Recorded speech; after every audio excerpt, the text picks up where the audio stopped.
Hello viewers, কেমন আছো তোমরা সবাই? ভালো আছো নিশ্চয়ই। আমি খন্দকার মোস্তফা কামাল, প্রভাষক আতহার উদ্দিন হাওলাদার ডিগ্রি কলেজ, বাকেরগঞ্জ, বরিশাল। তো তোমরা আমার আগের ভিডিওগুলো দেখেছো। তো আমরা আজকে আলোচনা করব কৃষি এইচএসসি কৃষি শিক্ষা বিষয়ের দ্বিতীয় অধ্যায়ের দ্বিতীয় পরিচ্ছেদ যে চ্যাপ্টার আছে, সেই চ্যাপ্টারে যেসব প্রশ্ন তোমাদের পরীক্ষায় আসতে পারে, সম্ভাব্য প্রশ্নগুলো, সেগুলো নিয়ে আমরা আলোচনা করব এবং কিভাবে এখান থেকে উদ্দীপক হতে পারে সেই সব প্রশ্ন, জ্ঞানমূলক প্রশ্ন, অনুধাবনমূলক প্রশ্ন, একটা উদ্দীপক তৈরি করে এখান থেকে প্রয়োগ এবং উচ্চতর দক্ষতার কোশ্চেন কিভাবে হতে পারে, সম্ভাব্য প্রশ্ন নিয়ে আমরা আলোচনা করব। তোমরা আলোচনার মধ্যে থাকলে এবং আমার আগের ভিডিওগুলো দেখলে তোমাদের কাছে অনেক ইজি একটা বিষয়ে পরিণত হবে কৃষি শিক্ষা বিষয়, এবং তোমাদের পক্ষে হচ্ছে সবার জন্যই হচ্ছে এ প্লাস ক্যারি করা সম্ভব হবে। আচ্ছা, আমরা দেখি আমরা আজকে কিভাবে আলোচনা করব। তো আমরা আলোচনা করছি আজকে এইচএসসি কৃষি শিক্ষা প্রথম পত্র দ্বিতীয় অধ্যায় দ্বিতীয় পরিচ্ছেদ। আমাদের চ্যাপ্টারের নাম হচ্ছে বুনটের রূপান্তর। আচ্ছা, এখানে হচ্ছে দেখো তোমরা যে জ্ঞানমূলক প্রশ্ন কি কি থাকতে পারে। এখানে এখানে এই চ্যাপ্টারে জ্ঞানমূলক প্রশ্নে আমি লিখে নিয়ে আসছি বুনট কি, এখানে আছে বেলে মাটি কি, আছে দোআঁশ মাটি কি, এঁটেল মাটি কি, পলি মাটি কি। এরকম প্রশ্ন হচ্ছে তোমার এই চ্যাপ্টার থেকে হচ্ছে এরকম কোশ্চেন থাকতে পারে। সেক্ষেত্রে তোমার এখানে ম্যাক্সিমাম ক্ষেত্রে বুনট কি এটা পরীক্ষায় আসে, দোআঁশ মাটি কি পরীক্ষায় আসে, অনেক সময় বেলে মাটি বা এগুলোও আসতে পারে। তার মানে কি, এগুলো হচ্ছে খুব সোজা একটা বিষয়, কিন্তু তোমার পরীক্ষায় 1 নম্বরের জ্ঞানমূলক প্রশ্নে আসতে পারে। তো বুনট কি আমরা একটু মনে করিয়ে দেয়। আমরা কিন্তু এর আগের ভিডিওতে তোমাদের এই চ্যাপ্টারটা হচ্ছে টোটাল আলোচনা করেছি, একদম ধারাবাহিকভাবে পয়েন্ট বাই পয়েন্ট আলোচনা করেছি। তোমরা আগের ভিডিওগুলো দেখলেই হচ্ছে সেগুলো তোমরা ইজি হয়ে যাবে তোমাদের কাছে। এখন আমরা জাস্ট প্রশ্ন নিয়ে আলোচনা করছি। আর হচ্ছে তোমরা এখনও যারা আমার চ্যানেলটা সাবস্ক্রাইব করো নাই, তোমরা চ্যানেলটা সাবস্ক্রাইব করে নেবে। এখান থেকে তোমরা ইজিলি হচ্ছে কৃষি শিক্ষায় ভালো নাম্বার ক্যারি করতে পারবে। আচ্ছা, যাই হোক, তো বুনটটা আমরা মনে করিয়ে দেওয়ার চেষ্টা করি। আমরা যদি বলি মাটির একক কণার পারস্পরিক অনুপাতকে বুনট বলে, অথবা মাটির একক কণার শতকরা অনুপাতকে বুনট বলে, অথবা মাটির একক কণা দ্বারা সৃষ্ট স্থূলতা বা সূক্ষ্মতাকে মাটির বুনট বলে। তোমাদের অত কঠিন করে বলার প্রয়োজন নেই, তোমরা সাধারণভাবে বলবে মাটির একক কণার পারস্পরিক অনুপাতকে বুনট বলে। মাটির একক কণাগুলো কী কী? বালিকণা, পলিকণা, কর্দম কণা। তার মানে বালিকণা, পলিকণা, কর্দম কণার অনুপাতকেই হচ্ছে বুনট বলে। আচ্ছা, বেলে মাটি কি? একদম সাধারণভাবে যে মাটিতে 70%-এর বেশি বালি থাকে তাকে বেলে মাটি বলে। শেষ। তোমাদেরকে যদি বলা হয় দোআঁশ মাটি কি? যে মাটিতে 50% বালি এবং 50% কর্দম আর হচ্ছে পলিকণা থাকে তাকে দোআঁশ মাটি বলে। এবং এই মাটি হচ্ছে ফসল উৎপাদনের জন্য উপযোগী। আর অন্যান্য অনেক বর্ণনা দেওয়া যায়। আমরা সাধারণভাবে যেহেতু 1 নম্বরের প্রশ্ন, আমাদের এতটুকু লিখলেই শেষ। এঁটেল মাটি কি?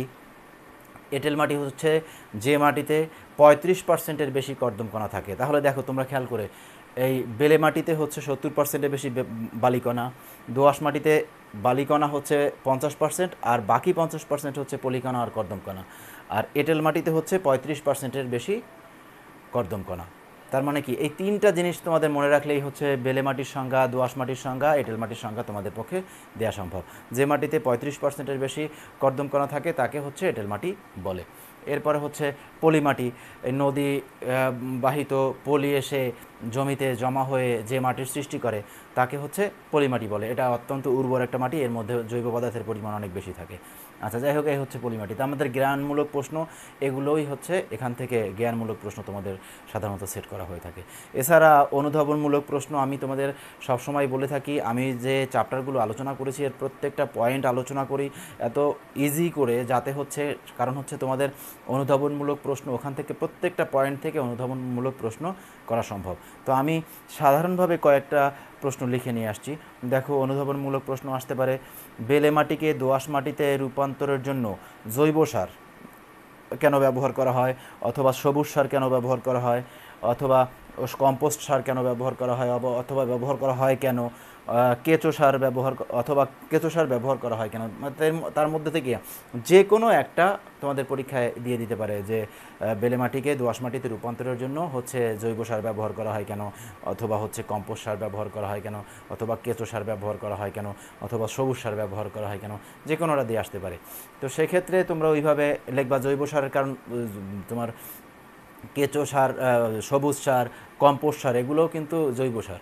তো জৈব সার যদি প্রয়োগ করা হয় তাহলে কি হয়, এটা হচ্ছে মাটির হচ্ছে সংযুতির উন্নয়ন ঘটে, বুনটের উন্নয়ন ঘটে, রন্ধ্র পরিসরের পরিমাণ বাড়ে, পানি চলাচলের পরিমাণ বাড়ে, ঠিক না? তো তাহলে যখন এই গুণাবলীগুলো তৈরি হয়, তো এই গুণাবলীগুলো হচ্ছে দোআঁশ মাটির বৈশিষ্ট্য, তা দোআঁশ মাটিতে পরিণত হচ্ছে। তার মানে কি, যখনই সে দোআঁশ মাটির বৈশিষ্ট্য অর্জন করছে, তখন সেই বেলে মাটি কি হচ্ছে, দোআঁশ মাটিতে পরিণত হয়ে যাচ্ছে, আমরা বলতে পারি। ঠিক একইভাবে এবার এঁটেল মাটিকে দোআঁশ মাটিতে রূপ পরিবর্তনের জন্য বেলে মাটি প্রয়োগ করা হয় কেন? কারণ হচ্ছে আমরা জানি এঁটেল মাটিকে দোআঁশ মাটিতে রূপান্তরের জন্য বেলে মাটি প্রয়োগ করা হয়। কারণ হচ্ছে বেলে মাটিতে আমরা জানি কর্দম কণার পরিমাণ 35%-এর বেশি। তো আবার হচ্ছে দোআঁশ মাটির বালি, পলি এবং কর্দমের অনুপাত হচ্ছে 2:1:1, 2 অথবা অনুপাত 1:1, এই অনুপাতে 2:1:1, ঠিক আছে, 2:1:1 এই অনুপাতে থাকে। তো যখন আমরা এঁটেল মাটিতে হচ্ছে বালি মাটি প্রয়োগ করব, তখন সেই মাটির এই এঁটেল মাটির অনুপাতটা 2:1:1 হয়ে যাবে, যা হচ্ছে দোআঁশ মাটির একটা বৈশিষ্ট্য। এবং দোআঁশ মাটি যখনই এই অনুপাতে হয়ে যাবে, তখন দোআঁশ মাটির যেসব বৈশিষ্ট্য থাকে সেই সব বৈশিষ্ট্য হচ্ছে এঁটেল মাটি অর্জন করবে, যার কারণে এঁটেল মাটিটা দোআঁশ মাটিতে পরিণত হবে। তো এভাবেই হচ্ছে অনুধাবনের মূলক প্রশ্ন তোমাদের পরীক্ষায় আসতে পারে এবং প্রত্যেকটা পয়েন্ট থেকেই আসতে পারে। তো আমি বেসিক যে আলোচনা তোমাদের করেছি, এই আলোচনাগুলো তোমরা মনোযোগ সহকারে দিলে যে কোনো প্রশ্নের অনুধাবনের তোমাদের উত্তর করা সম্ভব। আচ্ছা, যাই হোক, আমরা দেখি এখান থেকে কি কি উদ্দীপক তৈরি হতে পারে। তা আমরা বিভিন্ন রকমের উদ্দীপক তৈরি করে আলোচনা করার চেষ্টা করছি। তো দেখো, আমরা প্রথমে 1 নম্বরে একটা উদ্দীপকের কথা লিখেছি। দেখো, এখানে মোট আমরা 4টা উদ্দীপক তোমাদের জন্য তৈরি করেছি, জাস্ট তোমাদের বোঝার জন্য। বিভিন্ন রকমের উদ্দীপক তৈরি হতে পারে সেজন্য আমি দেখেছি। দেখো, এই একটা, এই 2 নাম্বার, এই 3টা, 4টা উদ্দীপক তৈরি করেছি। তো 4টা উদ্দীপক দেখা যায় ওভারল্যাপিং হয়েছে, কারণ হচ্ছে যে বিভিন্ন রকমভাবে হতে পারে, সেজন্য জাস্ট তোমাদের ধারণা দেওয়ার জন্য আলোচনা করছি। 1 নম্বরে ক মাটি 70%-এর বেশি বালি কণা থাকে, খ মাটি 35%-এর বেশি কর্দম কণা থাকে। তার মানে তোমাকে এখান থেকেই দেখে বুঝতে হবে এটা হচ্ছে কোন মাটির কথা বলা হয়েছে। ক মাটি, মাটির নাম বলা হয়নি, 70%-এর বেশি বালিকণা থাকে। তাহলে আমরা জানি 70%-এর বেশি বালিকণা থাকে কোন মাটিতে, বালি মাটিতে। তার মানে তোমার যদি প্রয়োগের কোশ্চেন হয় যে হচ্ছে উদ্দীপকে উল্লিখিত ক মাটির বৈশিষ্ট্য লেখো, তাহলে ক মাটি হচ্ছে তোমাদের এখানে ক মাটি কী মাটি বলে দেওয়া হয় নাই। তো তুমি উত্তরের সময় ঠিক একইভাবে লিখবে উদ্দীপকে উল্লিখিত ক মাটিটি হচ্ছে বেলে মাটি। তার মানে জ্ঞানের অংশ হয়ে গেল। তারপর হচ্ছে তুমি ওই অনুধাবনের অংশ এখান থেকেও লিখতে পারো যে এই মাটিতে 70%-এর বেশি হচ্ছে বালিকণা থাকে, এখানে হচ্ছে রন্ধ্র পরিসরের পরিমাণ অত্যাধিক থাকে, এখানে জৈব পদার্থের পরিমাণ কম থাকে। আর সাথে হচ্ছে এর বৈশিষ্ট্যগুলো হচ্ছে তোমরা লিখে দেবে, জৈব পদার্থের পরিমাণ কম থাকে, এখানে পানি ধারণ ক্ষমতা কম, এখানে হচ্ছে পুষ্টি উপাদানের সহজলভ্যতা কম থাকে, জৈব পদার্থ সহজে বিয়োজিত হয়ে যায়, বিয়োজিত হয়ে হচ্ছে ভূমি থেকে অন্যত্র চলে যায়। এই মাটি সাধারণত হচ্ছে সমুদ্রের উপকূলবর্তী এলাকায় দেখা যায়। তো এই বৈশিষ্ট্যগুলো হচ্ছে তোমরা লিখে দেবে প্রয়োগের উত্তরে। আচ্ছা, এরপরে হচ্ছে তোমাদের খমাটি 35%-এর বেশি কর্দম কণা থাকে। তাহলে খমাটি আগে আমাকে নির্ণয় করতে হবে খমাটিটা কী মাটি। খমাটিটা হচ্ছে যেহেতু 35%-এর বেশি কর্দম কণা থাকে, এটা হচ্ছে এঁটেল মাটি। এখন তোমার এখানে যদি কোশ্চেন উচ্চতর দক্ষতার কোশ্চেন হয় যে উদ্দীপকে উল্লিখিত খমাটিকে ফসল উৎপাদনের উপযোগী করার উপায় বিশ্লেষণ করো, তখন তোমাকে কিভাবে করতে হবে। তো ফসল উৎপাদনের এঁটেল মাটি যদি শক্ত এঁটেল মাটি হয়, সেক্ষেত্রে আমরা সব ফসল উৎপাদন করতে পারি না। তাহলে আমাকে কোন মাটিতে পরিণত করতে হবে, আমাকে হচ্ছে দোআঁশ মাটিতে পরিণত করতে হবে। তাই দোআঁশ মাটিতে পরিণত করার উপায়গুলো তো আমরা এর আগে আলোচনা করেছি। আমরা হচ্ছে তোমাদের যে এর আগে ভিডিও যেগুলো তোমরা পেয়েছো, তার ভিতরে হচ্ছে এই আলোচনাগুলো আছে, কিভাবে এঁটেল মাটিকে দোআঁশ মাটিতে পরিণত করা যায়, কিভাবে হচ্ছে বেলে মাটিকে দোআঁশ মাটিতে পরিণত করা যায়। সেই আলোচনাগুলো তোমরা ওখানে লিখে দিলেই দেখবা যে একদম 10-এ 10 নম্বর তোমরা পাবে। তো এই একটা উদ্দীপক গেল। ঠিক একই রকম আর একটা উদ্দীপক, ক মাটি 70%-এর বেশি বালিকণা থাকে, তার মানে আমরা আগেই জানি হচ্ছে এটা বা বেলে মাটি। খ মাটি 50% বালি এবং 50% পলি ও কর্দমকণা। তার মানে কি এই আমরা দোআঁশ মাটিকে জানি 50% বালি থাকে এবং 50% পলিকণা ও কর্দমকণা থাকে, তার মানে এটা হচ্ছে দোআঁশ মাটি। তো এটার উপরে যদি কোশ্চেন করে বৈশিষ্ট্য লিখতে বলা হয়, আবার এখানে যদি কোশ্চেন করে যে খ মাটি ফসল উৎপাদনের জন্য উপযোগী কেন, তখন তোমাকে বিশ্লেষণ করো। তো তোমার দোআঁশ মাটির যে বৈশিষ্ট্যগুলো আছে সেগুলো দিয়ে যে এইসব কারণে হচ্ছে এই মাটিটা হচ্ছে ফসল উৎপাদনের জন্য উপযোগী। তো এইভাবে কিন্তু আমরা প্রত্যেকটা প্রশ্ন আলোচনা করতে পারি। আর তোমরা যেহেতু আমার এই সৃজনশীল প্রশ্নে প্রয়োগের কোশ্চেনে থাকে 3 নাম্বার, তা এইখানে 3 নাম্বারের মধ্যে এক হচ্ছে জ্ঞানের অংশ, এক হচ্ছে অনুধাবনের অংশ, এক হচ্ছে প্রয়োগের অংশ।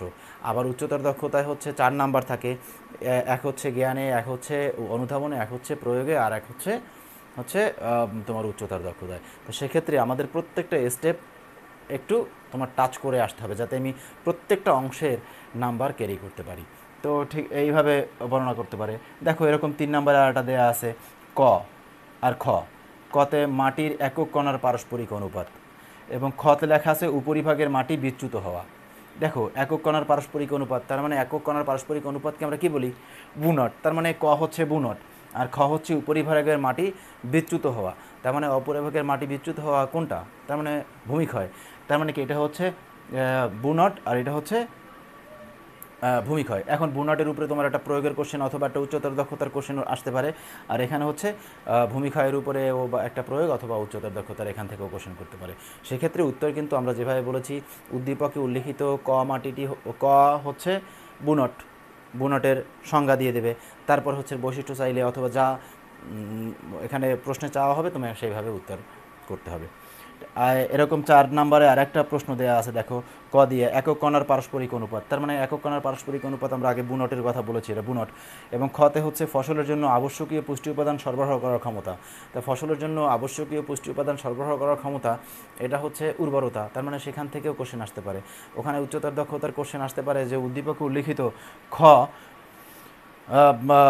রক্ষা ও বৃদ্ধির উপায়সমূহ বিশ্লেষণ করো, যা আমরা আগে ভিডিওতে আলোচনা করেছি। ঠিক উত্তর কিন্তু তোমরা ওইভাবে আমি যেভাবে জ্ঞানের অংশ, অনুধাবনের অংশ, প্রয়োগের অংশ, উচ্চতর দক্ষতার অংশ যেভাবে করে আমি বর্ণনা করতে তোমাদেরকে বলেছি, ঠিক একইভাবে বর্ণনা করবে। তো এইভাবে বিভিন্নভাবে তোমাদের এখান থেকে কোশ্চেন আসতে পারে। তো তোমরা যদি মনোযোগ সহকারে আমার হচ্ছে ভিডিওগুলো দেখো, তোমাদের বই পড়ারও প্রয়োজন নাই, এবং বারবার 2-3 বার দেখলেই দেখবা যে তোমার হচ্ছে একদম উত্তরটা কমপ্লিট হয়ে গেছে। ইজিলি তুমি তোমার পরীক্ষায় ভালো নাম্বার পাবে এবং নিঃসন্দেহে প্লাস পাবে। তো আজকে এই পর্যন্ত। তোমরা ভালো থাকো, সবাই সুস্থ থাকো, নিরাপদে থাকো। আর যারা এখন আমার চ্যানেলটা সাবস্ক্রাইব করো নাই, তোমরা সাবস্ক্রাইব করে নিও ইনশাল্লাহ।